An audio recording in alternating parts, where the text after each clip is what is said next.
Hi guys, welcome back to my channel, MMA, and today I'm going to be doing my UFC Kansas City predictions.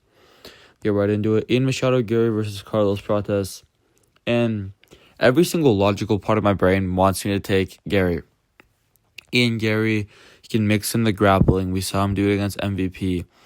He is great striking. He can stay at range. Carlos Prates is a really weird style where he doesn't look like he has any skill. It's really weird, phenomenon that I've seen a lot of people talk about on, Twitter. Carlos Prates looks like he's just a random guy in there throwing punches now and again. He doesn't look technical, but he has, 75 Muay Thai wins, something like that.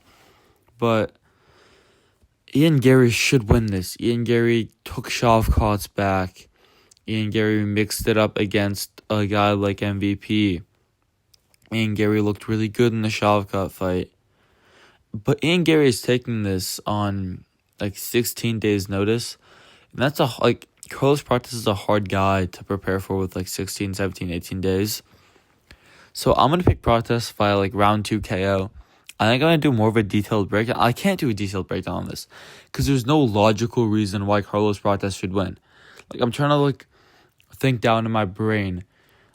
My prediction is that Prates is going to catch Garry. Why is he going to catch Garry? I have no idea. What technical part of the game? I don't know. Every single logical part of my brain wants me to pick Garry. But Prates is a fighting nerd. And it seems like these days, if you're a fighting nerd, whatever you do works. You've endless cardio. I heard MMA Guru talking about this. He's right. Gene Silva just does whatever he wants to Bryce Mitchell. Every single thing that Gene Silva does works. He pulls 2 guillotines. His arms don't get tired. And for that reason, I'm going to take Carlos Prates. I don't know whether I should do it. I think I'm going to do round 3 KO. I've seen everyone's picking Garry. I think Bedtime MMA is going with Garry. I know, what's his name? Kenny Okoye is going with Garry. And I don't want to be a contrarian here, but I'm going to go Prates by KO. Round 2, round 1 even maybe. And I think this is the moment where Prates really announces himself. And after he wins this one, I think they're going to give him a top 2-3 guy. I think he'd get... If Carlos Prates wins this in a round, I think he could skip over Joaquin Buckley and get Kamaru Usman. Even though I don't want that to happen. Joaquin Buckley needs justice, bro. He's been on ice for so long because Usman won't fight him. But whatever. Yeah, Carlos Prates, I think he's going to get this one done by round 2 KO, even though there's no logical reason for Carlos Prates to get this one done. It's a shits and giggles ass prediction for me. But we'll see.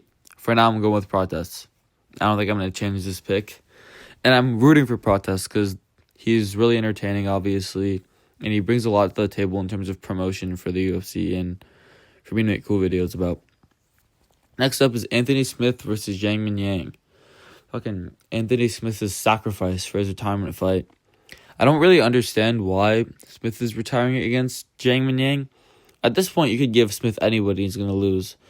But I think Zhang Minyang's going to destroy him in a round and knock him out. Even though, yet again, I want to pick... for some reason, I want to pick Anthony Smith, even though it makes no sense. Same way with my Carlos Prates prediction, but I don't think I can do 2 shits and giggles predictions in one card. So I'm going to be smart and go with Zhang Minyang. But there's a certain part of my brain that really, really wants to go, yeah, I think Anthony Smith is going to guillotine him or some shit. He's going to Vitor Petrino him. He's going to do some bullshit like that. But I think Zhang Minyang's going to get this one done. Round 1 KO. I'm going to be logical with this prediction. And I think Zhang Minyang's going to get this one done. And he's going to sort of start building himself in the light heavyweight division, which needs some stars right now. Next up, David Oama versus Giga Chikate. I put the topology thingies on the screen where it says what percent of people think who's going to win. For some reason, more people are picking Giga Chikate. What? David Oama's really good. He struggles sometimes. He has flaws, but he almost reminds me of a Leon Edwards, which I know right now isn't that promising. But Leon Edwards, if he was fighting Giga Chikadze level guys, he'd roll them. I know Leon's failing because he's going higher up in the division, but David Oama was a featherweight Leon Edwards, and I'm not just saying that because he's black. And I think he's going to beat Giga Chikadze by decision. I think that's the only way he really wins fights. Probably 30-27, 29-28. And I know he's favored by Vegas, but he's not favored by the people, which is really weird to me. But yeah, I think Oama gets this one done and beats Chicate. I just think his striking is too technical for Giga's style. And Giga just keeps fucking losing, bro. Giga cannot, buy a win at this point in his career. I feel like every time Giga fights, it's another loss. I know, the things... Fuck, I can't talk.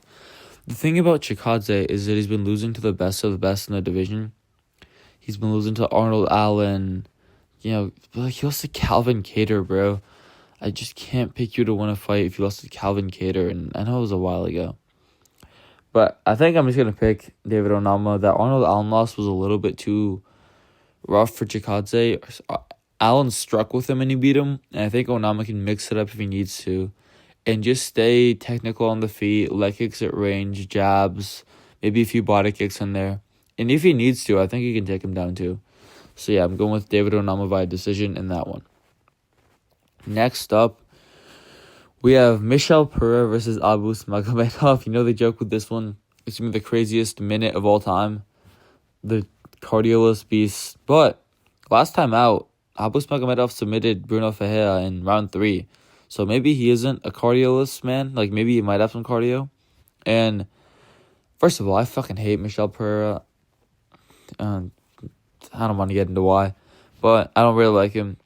I feel like Michel Pereira needs to get you out there in a round, and I don't think he's gonna be able to do it against what the fuck's this guy's name? Against Magomedov. And it's not like Magomedov has no cardio. I know he has bad cardio, and we always jokes are made about his cardio a lot. But that Bruno Ferreira fight for Magomedov on UFC 308 really showed me that he has some cardio and he can keep going after round 1, where I really don't think Michel Pereira can. Maybe he's worked on it. And this is a crazy, does Michel Pereira finish him in 1 round? And I really don't think he does. So I'm going with Magomedov. I think it's going to be a unanimous decision would be my prediction for this one. I think Pereira's going to gas out after round 1, and Magomedov in round 2 and 3 is just going to be able to just eke out the win. And that's my underdog pick. I think it's going to be Pereira dominates round 1, and then Magomedov wins round 2 and 3. Maybe not dominates. I think Pereira wins round 1, where both guys have a big moment. My guess would be Pereira rocks Magomedov, rocks Abus in first couple of minutes, and then you see Abus making a comeback. He drops him at the end of round 1, drops Pereira, Abus drops Pereira at the end of round 1, and then wins the next round and wins the decision. And it's probably going to be a unanimous decision. But yeah, that's the pick for that one. Next up is Randy Brown versus Nicholas Dalby. I have Brown. Most people have Brown. I just think the level of competition he's faced is a little too tough for somebody like Dalby to beat him. Randy Brown should be on a 4-fight win streak right now. He definitely beat, in my opinion, he beat Brian Battle. And his last loss before that was Jack Della Maddalena. And before that, it was Vicente Luque. And in between these losses, he's won 4 fights in a row, 3 fights in a row. He has been really consistently great. Fuck, I can't talk. He's been a great fighter consistently. And I just don't think somebody like Nicholas Dalby is at the level where he can beat Randy Brown. I don't think Gabriel Bonfim and Muslim Salikov win means as much as a Brian Battle win, as those type of wins that Randy Brown has. And I know we're not just talking about, their pure, resumes. But I just think Randy Brown keep it on the feet, and he can beat him on the feet. The only guy who I've really seen outstrike Randy Brown was Jack Della Maddalena. And you can't blame somebody for being outstruck by JDM. And so I think he's just going to outstrike Nicholas Dalby over 3 rounds and just get a decision. I don't think it's going to be a finish. I think Randy Brown by decision is a pretty easy pick. So that's mine for that one. Next up, Ikram Aliskerov versus Andre Munz. Aliskerov's going to win this. Munz isn't that good, and Aliskerov lost to Whitaker, we all know. But he was promising before that. I know he hadn't really proven himself against anybody. If you look at his topology, it's just canceled fight after canceled fight after canceled fight. But I just don't think Munz is of the level to be a guy as good as Maliscar. I think even though Maliscar might not have beaten anybody yet, he's proved that he's really, really good. So I think he's going to get this one done via round 1 KO. And it's going to be a really easy fight for Akram. Almost like a layup to make up for him saving the UFC's ass with the Abu Dhabi step up after Hamza had to pull out. Next up, Matt Schnell versus Jimmy Flick. Matt Schnell's got this one, I think. I mean, if you touch Matt Schnell's chin, he goes out.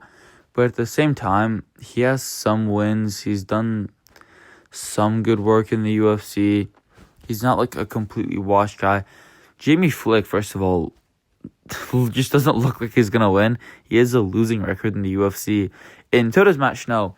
But Matt Schnell has a losing record against guys like Steve Erceg, Nicolau, Royval, Pantoja, Rob Font, and Jimmy Flick just hasn't proved himself.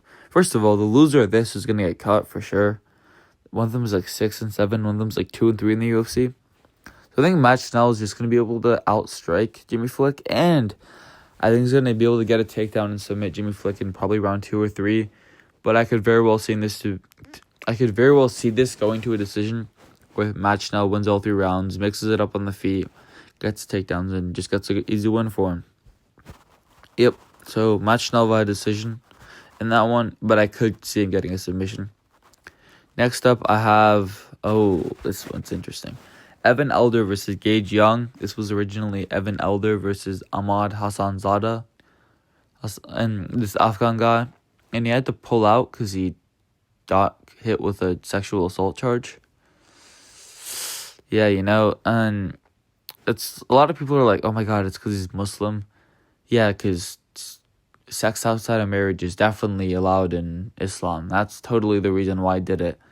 Because it's allowed, guys. It's because of his religion. He totally didn't completely betray his religion by committing the act. It was essay against a minor. So everybody's saying it's because he's a Muslim. My audio cut out there. But you can't rape somebody in Islam. Like, that's such a stupid argument. And obviously, I think half the people are doing it jokingly.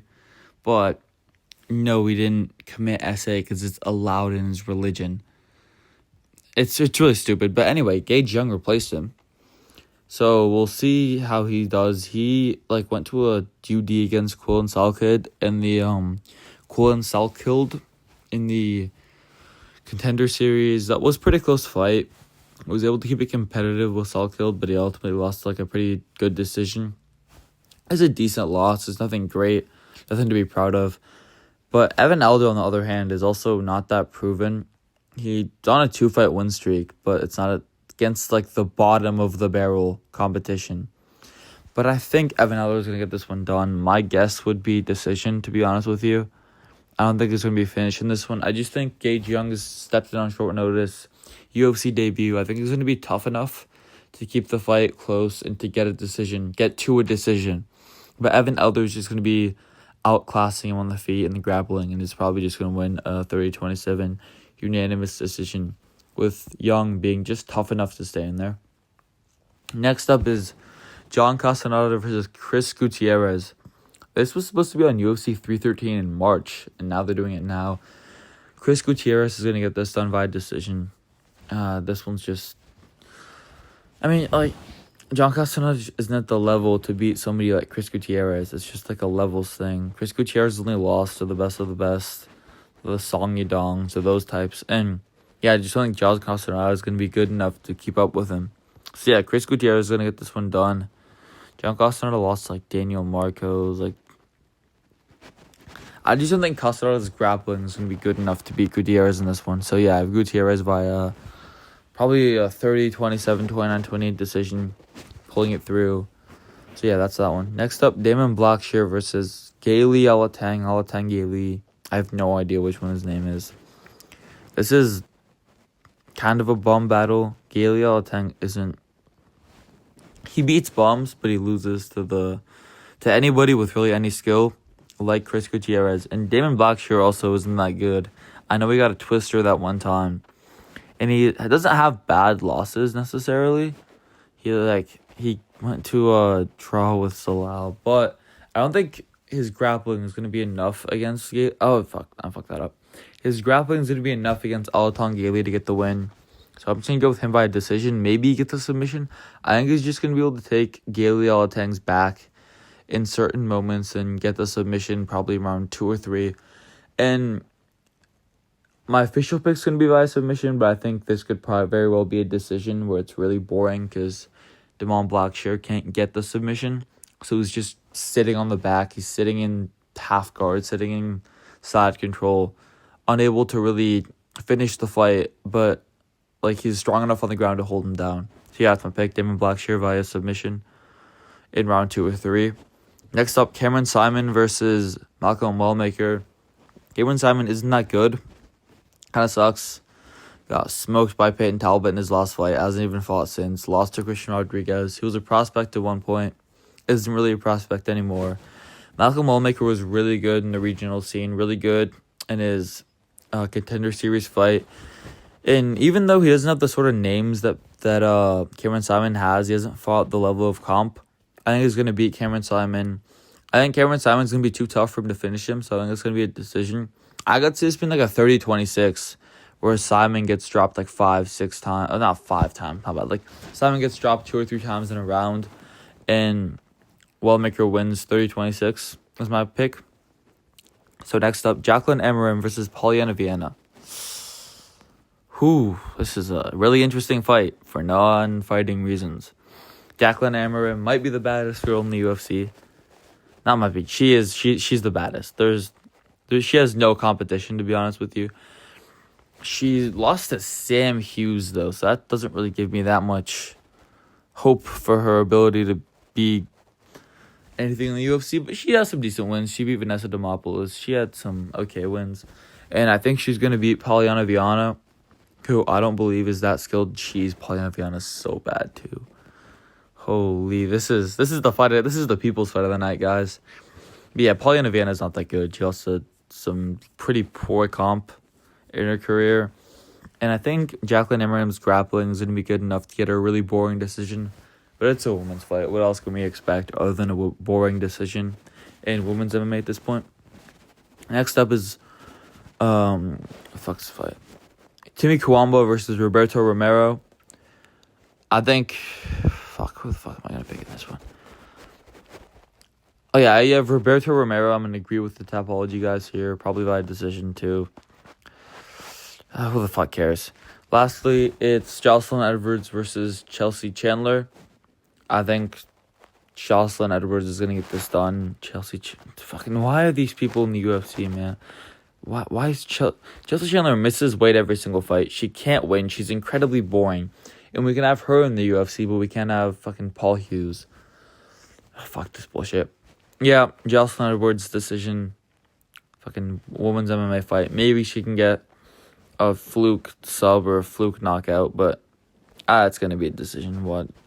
Fucking missed weight warriors over here. They've missed weight 5 times unless combined 7 fights or something like that.